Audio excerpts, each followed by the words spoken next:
Aku selalu bertanya sama diriku sendiri kalau berhak marah nggak ya? Aku bingung harus mengekspresikan kemarahan dan kesedihanku seperti apa.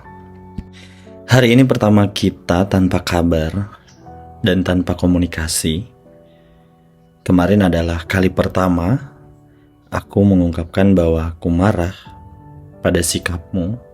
Aku kira kau akan membujukku dengan segala caramu. Ternyata aku selalu halu untuk itu. So, kembali lagi bersama akun YouTube Menurut Gue. Bersama saya Indra. Nama cover. Dalam sebuah hubungan tidak selalu berjalan mulus. Pasti ada aja permasalahan yang terjadi. Salah satunya kesalahpahaman antara kedua pasangan.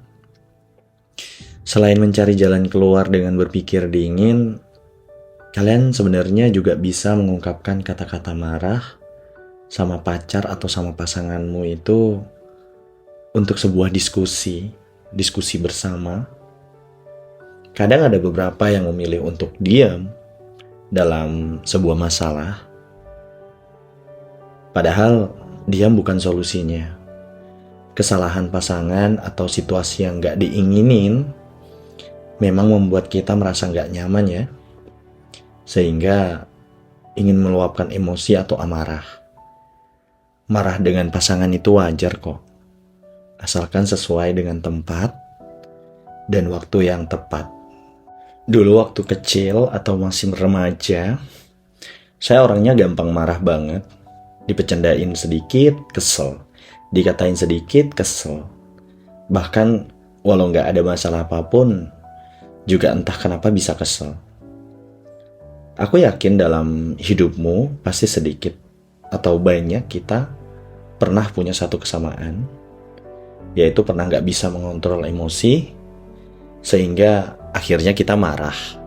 Apalagi udah dewasa sekarang kan, marahnya udah pasti sama pasangan, sikap pasangan. Gak apa-apa marah. Bukan berarti kita gak boleh marah kan sama hal yang bikin kita gak nyaman. Tapi kamu tahu gak sebenarnya itu marah ada tipsnya. Karena sebenarnya marah itu adalah emosi yang negatif, ingin meluapkan perasaan kita supaya tersampaikan ke pasangan kita. Nah terus kalau kita cuma marah-marah, terus gak tersampai apa yang ingin kita utarakan ya sama aja kan. Apalagi cuma diem-dieman, yang menurut mereka di luar itu diem adalah sabar. Padahal sebenarnya diem itu bukan solusi untuk menyelesaikan masalah. Mungkin sekarang reda, tapi kemudian hari pasti akan timbul lagi dengan masalah yang sama, dan kalian di siklus yang nggak ngenakin. Jadi sebenarnya marah itu ada jenis-jenisnya.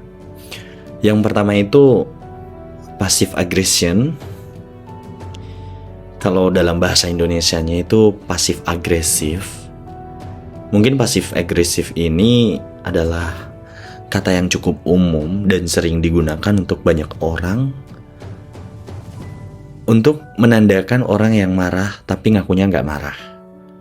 Orang yang pasif agresif suka tidak mengaku kalau mereka marah karena mereka tidak suka yang namanya konfrontasi. Ini adalah alasan kenapa mereka mencoba untuk bertindak seakan-akan mereka tidak marah, supaya orang nggak sadar kalau mereka sedang marah.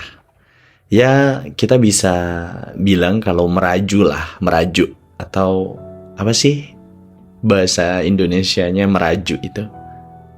Ya udah nggak apa-apa, padahal ya sebenarnya dia marah. Ya udah nggak apa-apa. Ya udah, nggak sesuai dengan apa yang ingin dia sampaikan, ya akhirnya dia kayak gitu merajuk. Terus open aggression.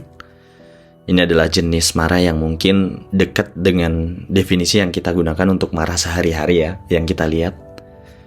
Orang yang ketika marah cenderungnya itu kayak ngamuk, bertindak agresif secara fisik, pokoknya marah-marah kayak orang kesetanan kayak gitu kan. Tipe marah yang seperti ini kita sering temukan dalam aktivitas mengkritik, menuduh, blackmailing, dan masih banyak hal lainnya. Apalagi kalau open aggression ini kita aplikasikan ke hubungan atau ke pasangan kita, ini sebenarnya benar-benar gak baik dan kita jadi terkesan kayak jahat. Jadi untuk kalian yang masih menggunakan marah yang seperti ini, tolong untuk tidak lagi dan stop untuk melakukan hal yang seperti ini. Karena sebenarnya ini gak menyelesaikan masalah, malahan ngebuat takut orang atau pasangan kita. Terus yang terakhir adalah assertive anger. Di antara 3 tipe marah yang aku udah sebutin, tipe inilah yang paling positif. Apapun yang menyangkut asertif, kayaknya aku mikirnya itu adalah positif. Karena assertive anger adalah tipe marah yang sehat, elegan. Ketika kita marah secara asertif, kita dapat mengontrol emosi kita. Kita terlebih dahulu dan bisa berkomunikasi agar bisa mencari solusi yang tepat untuk permasalahan yang membuat kita marah. Dengan marah secara asertif, sebenarnya justru malah bisa memberikan kita dan lawan bicara kita itu dampak yang positif dan membuat hubungan kita itu semakin erat karena adanya aktivitas problem solving seperti ini. Kenapa sering aku merekomendasikan harus asertif maupun dalam keadaan marah? Karena marah itu tidak selalunya tentang memaki atau menjadi pasif agresif, atau karena kita bisa marah dengan elegan. Kunci untuk bisa marah dengan elegan adalah dengan memperkuat sifat asertif dalam diri kita. Terus gimana nih caranya bisa melatih sifat asertif ini? Yang pertama yang aku saranin adalah mengerti dan menerima perbedaan. Semua orang punya sudut pandang dan sifat yang berbeda. Yang tadinya perbedaan ini bisa menimbulkan gesekan atau bahkan kemarahan, karena kita mengerti dan menerima, kita akan bisa lebih asertif dan mencari jalan tengah agar semuanya bisa puas dan senang. Jadi yang pertama adalah nerima. Jadi kita itu harus menerima kalau kita itu beda dengan orang lain. Terus melatih the power of aku maksudnya.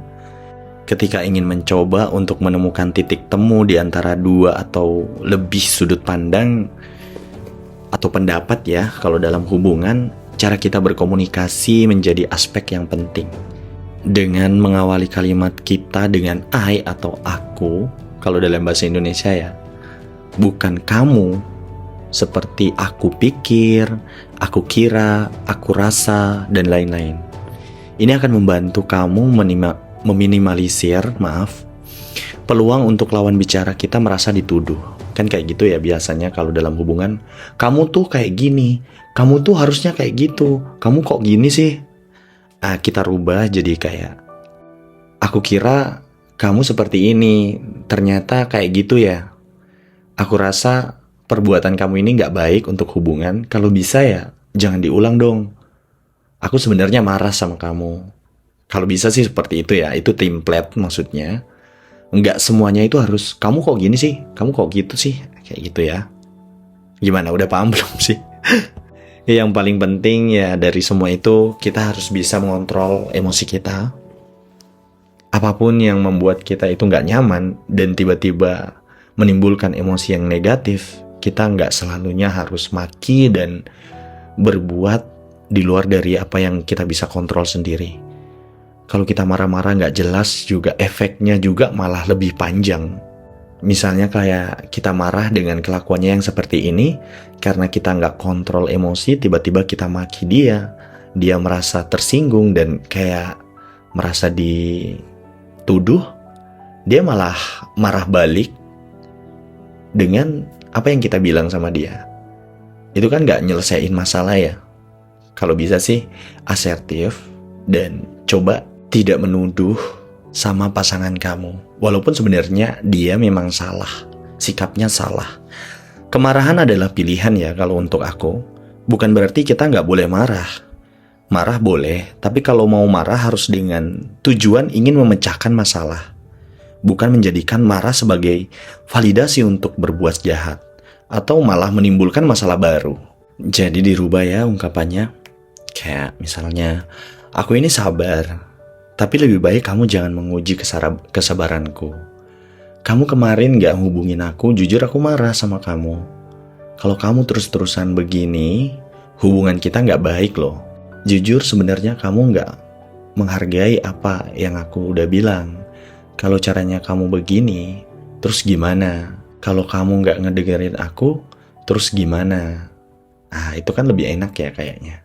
Daripada harus, kamu tuh, aduh.